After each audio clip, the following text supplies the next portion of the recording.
భగవద్బంధువులందరకు హృదయపూర్వక నమస్కారాలు. ఓం శ్రీ గణేశాయ నమః. ఓం శ్రీకృష్ణ శరణం మమ. ఓం శ్రీ శారదాంబాయే నమః. శ్రీమద్ భాగవతం శ్రీకృష్ణ లీలామృతం ఉత్తరార్థం దశమస్కంధం అధ్యాయం 38లో శృతి గీతలు 3వ భాగము మరియు చివరి భాగాన్ని ఇప్పుడు విందాం. ప్రకృతిని పురుషునిగా, పురుషుని ప్రకృతిగా అజ్ఞాని భావిస్తాడు. పరస్పర సంయోగం వల్ల జల వాయువుల కలయిక ద్వారా బుద్బుదాలు ఏర్పడుతూ ఉంటాయి. స్వతహా బుద్బుదం లేదు.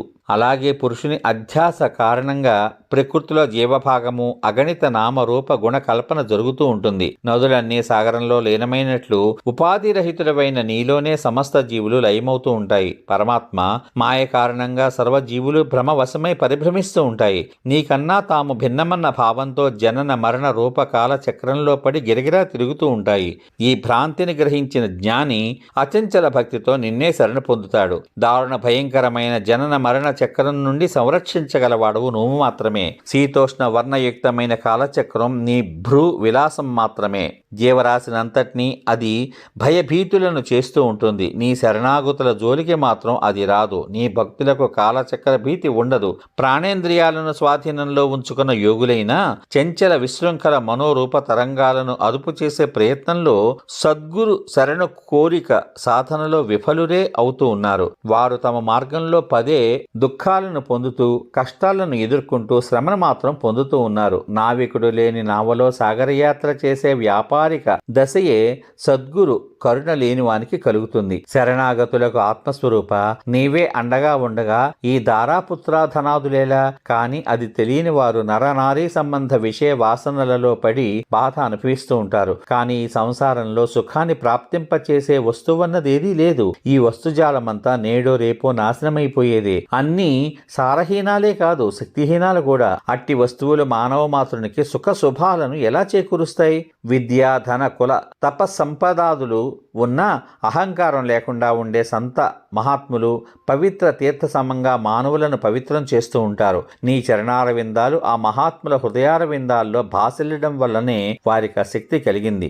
పరమాత్మ నువ్వు నిత్యానంద స్వరూపుడవు. నీ యందు ఆయత్తమైన చిత్తం కలవాడు సంసార బంధనాలలో చిక్కుకోడు. అతడు నీ యందే రమిస్తూ ఉంటాడు. మట్టి ద్వారా తయారైన ఘటం మట్టిలోనే కలిసిపోయేటట్లు నీ నుండి ప్రభవించిన విశ్వమంతా అంతమందు నీలోనే లయమవుతుంది. రజ్జు సర్ప భ్రాంతి యందు ఉపాదాన హేతువైన త్రాడు సత్యమైన జ్ఞానోదయంతో సర్పం అసత్యమని తేలుతుంది. విద్యల సంయోగం వల్లనే జగత్తు సృష్టి కొనసాగుతున్నది. రజ్జువులో కనిపించే సర్వం మిథ్య అయినట్లుగానే సత్య వస్తువులో అవిద్య కారణంగా కానవచ్చే నామరూపాత్మక విశ్వం కూడా మిథ్యయే అని తెలుసుకోవాలి. అది పారమార్థిక సత్యం కాకపోయినా వ్యావహారిక సత్యం మాత్రం అవుతూ ఉన్నది. ఈ భ్రమ అనాది కాలం నుండి పరిగణింపబడే కాల దృష్టిలో ఉంటూనే ఉంటుంది. ఆది నుండి భ్రమవశులై మూఢులు దీన్ని విశ్వసిస్తూ ఉన్నారు. కర్మఫలం సత్యమని చెప్పే శృతులు మూఢులను భ్రమలో పడేస్తున్నవి.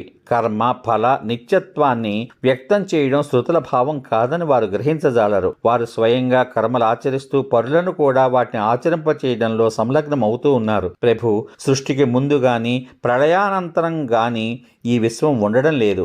ఏకరస స్వరూపుడవైన పరమాత్మలో మధ్యకాలం ప్రతీతమవుతున్నది. అందుకే మేము మృణ్మయంలో భాండాన్ని, లోహంలో ఆయుధాన్ని, సువర్ణంలో కుండలాలను ఉన్నట్లుగా విశ్వం ఉందని వర్ణిస్తూ ఉంటాము. యథార్థానికి మృణ్మయ లోహ సువర్ణాలు మాత్రమే ఉన్నాయి. అట్లే భగవంతునిలో వర్ణింపబడ్డ జగత్తు కూడా నామమాత్రంగానే ఉంది. ఈ యథార్థం తెలియని వారు మాత్రం అజ్ఞానవశాన విశ్వాన్ని భావిస్తూ ఉన్నారు. మాయామోహితులై అజ్ఞానంలో చిక్కుకున్న వారు వారి స్వస్వరూపభూతమైన ఆనందాది గుణాలు మరుగున పడుతూ ఉంటాయి. సత్వాది గుణజన్య వృత్తులలో ఇంద్రియాలలో చిక్కుకుని వారు చిక్కుకుపోతూ ఉంటారు. ఆ వృత్తులు ఇంద్రియాలు దేహాలు తామనుకుని వాటికి లొంగిపోతూ ఉన్నారు. అట్టివారు వాటి జనన మరణాలే తమ జనన మరణాలుగా భావించే కాలచక్రంలో చిక్కుకుపోతూ ఉన్నారు. కుబుసంతో సంబంధం పెట్టుకొని సర్పం వలె నువ్వు మాయా అవిద్యలతో సంబంధం పెట్టుకోక ఉంటావు. కనుకనే నీ సంబంధమైన సంపూర్ణైశ్వర్యం సదా సర్వదా నీతోనే ఉంటుంది. అణిమాజ్యష్ట సిద్ధులతో కూడి మహైశ్వర్య స్థితిలో నువ్వు ఉంటావు. భవదీయ ఐశ్వర్య యశోధర్మ జ్ఞాన వైరాగ్యాదులు అపరిమితంగా అనంతంగా ఉన్నాయి. దేశకాల వస్తువుల హద్దులలో అవి బంధింపబడవు. కంఠంలో మణిని ధరించి అది కంఠంలో ఉన్నది అన్న భావాన్ని విస్మరించి దాని కొరకే వెతికే వానివలే యోగులైన ఎతులైన విషయ వాసనల నుండి దూరులు కాలేక తమ హృదయగత పరమాత్మ అయిన నిన్ను గుర్తించలేకపోతున్నారు. అట్టి వారు నిజేంద్రియ తృప్తికే ప్రయత్నిస్తూ విషయ వాసన నుండి విరక్తులు కాజాలక జీవన్మృతులవుతూ ఉన్నారు. ఇహపరాలలో దుఃఖాలనే పొందుతూ ఉన్నారు. దంభాచార పరాయణులైన వారు సాధకులు ఎలా అవుతారు? వారికి మృత్యువు నుండి విముక్తి లేదు. లోకులను ఆకర్షించి కాంత కనకాసక్తి తద్వారా సుఖభ్రాంతితో పరిభ్రమిస్తూ ఉంటారు. నీ స్వరూపాన్ని గ్రహించజాలక ధర్మ కర్మలను ఉల్లంఘించడం వల్ల పరలోకంలో నరకాదులను పొందుతూ భయంతో బ్రతుకుతూ ఉంటారు. మహాప్రభో, నీ యథార్థ స్వరూపాన్ని గ్రహించిన వారు భగవత్ ప్రసాద లబ్ధ పుణ్య పాప కర్మల ఫలాలైన సుఖదుఖాలను పరిగణించరు, అనుభవించరు. కర్తృత్వ భోక్తృత్వ భావాతీతులుగా ఉంటారు. అట్టి దశలో విధి నిషేధాలను ప్రతిపాదించే శాస్త్రాలు కూడా వారికి నిమిత్త మాత్రములే. అవి కేవలం దేహాభిమానులకు మాత్రమే వర్తిస్తాయి. అందువల్ల జ్ఞానుల దృష్టి వారి వైపు మళ్ళదు. నీ స్వరూప జ్ఞాన రహితులు కూడా భవదీయానంత అవతార గుణాలను కీర్తిస్తూ గానం చేస్తూ నిన్ను స్వహృదయాలలో బంధిస్తూ ఉంటారు. అట్టి ప్రేమగల భక్తులు కూడా పుణ్య పాప ఫలాలైన సుఖదుఖాలకు విధి నిషేధాలకు అతీతులుగా ఉంటారు. మోక్ష స్వరూప పరమగతివి వారికి నువ్వే.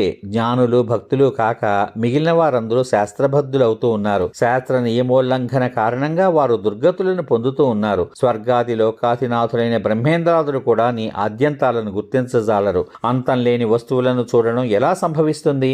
ఆకాశగత వాయువునందలి సూక్ష్మ కణాలు అసంఖ్యాకంగా ఉన్నట్లుగానే అనంతుడవైన నీలో కాలవేగంతో ఒకదానికన్నా వేరొకటి 10 రెట్లు పెద్దవి సప్తావరణలు కలిగినవి అయి ఉన్నాయి. బ్రహ్మాండాలు అసంఖ్యాకంగా ఏక సమయంలో పరిభ్రమిస్తూ ఉన్నాయి. అట్టి స్థితిలో నీ సరిహద్దును గుర్తించగలమా?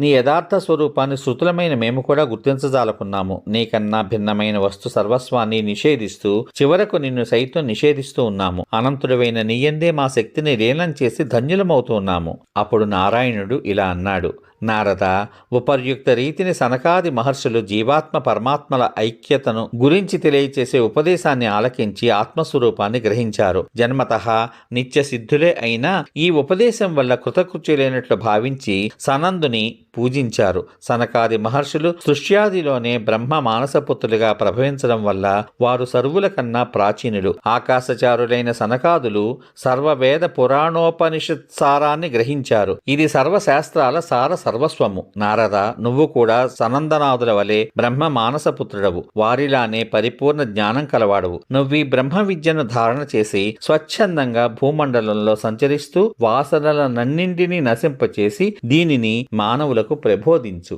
అన్నాడు. నారదుడు సంయమన చిత్తుడు, నైష్టిక బ్రహ్మచారి, జ్ఞాని, పూర్ణ కాముడు. అతడు ఏది విన్నా దానిని ధారణ చేయగల సమర్థుడు. ఆ దేవర్షి నారాయణోపదేశాన్ని అత్యంత శ్రద్ధగా ఆలకించి, పరమేశ్వర, జ్ఞానానంద స్వరూప, శ్రీకృష్ణ పరమ పవిత్ర కీర్తిమంత, ప్రాణులన్నింటినీ కళ్యాణప్రద మోక్షాన్ని ప్రసాదించే నిమిత్తము నువ్వు మనోహర కళావతార రూపాలను దాలుస్తూ ఉంటావు. నేను నీకు ప్రణమిల్లుతూ ఉన్నాను అని పలికి నారదాది ఋషులు నారాయణునకు అతని శిష్యులకు ప్రణమిల్లి నా తండ్రి అయిన వేదవ్యాసుని ఆశ్రమానికి వెళ్లిపోయారు. వ్యాసర్షి దేవర్షికి యథోచిత సత్కారాలు చేసిన తర్వాత అతను సముచితాసీనుడై తనకు శ్రీమన్నారాయణుడు ఉపదేశించిన బ్రహ్మజ్ఞానాన్ని నా జనకునకు ఉపదేశించాడు. పరిష్యన్ మహీపాల, సంకల్ప మాత్రంచే పరమేశ్వరుడే ఈ విశ్వాన్ని సృష్టించి అతడు ఆది మధ్యాంతాలలో విరాజిల్లుతూ ఉంటాడు. జీవ ప్రకృతులకు అధినాథుడు అతడే ఈ సృష్టి చేసి జీవులలో జగత్తును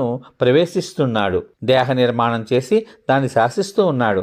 గాఢ నిద్రలో ఉన్నవారు దేహ సంబంధరహితంగా ఉన్నట్లే పరమాత్మను పొందిన వారు మాయా విముక్తులవుతూ ఉన్నారు. విశ్వకారణమైన మాయాస్తిత్వం ఈషన్మాత్రం లేనట్టి విశుద్ధునిగా చిన్మాత్రత్వం కలవానిగా భగవంతుడు ఉన్నాడు. యథార్థానికి ఏకమాత్ర పరమాత్మ మాత్రమే అభయస్థానీయుడు. సర్వదా అతని గుణగణాలను కీర్తిస్తూ ఉండాలి అన్నాడు సుఖమహర్షి.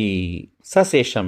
ఇంతవరకు మీరు శ్రీమద్ భాగవతం శ్రీకృష్ణ లీలామృతం ఉత్తరార్థం దశమస్కంధం అధ్యాయం 38లో శృతిగీతలు అనే కథలలోని 3వ భాగము మరియు చివరి భాగాన్ని విన్నారు. రేపటి భాగంలో శ్రీమద్ భాగవతం శ్రీకృష్ణ లీలామృతం ఉత్తరార్థం దశమస్కంధం అధ్యాయం 39 నందు శంకర సంకట విమోచనము కథలను వింటారు. ఓం నమో భగవతే వాసుదేవాయ. సర్వే జనా సుఖినో భవంతు.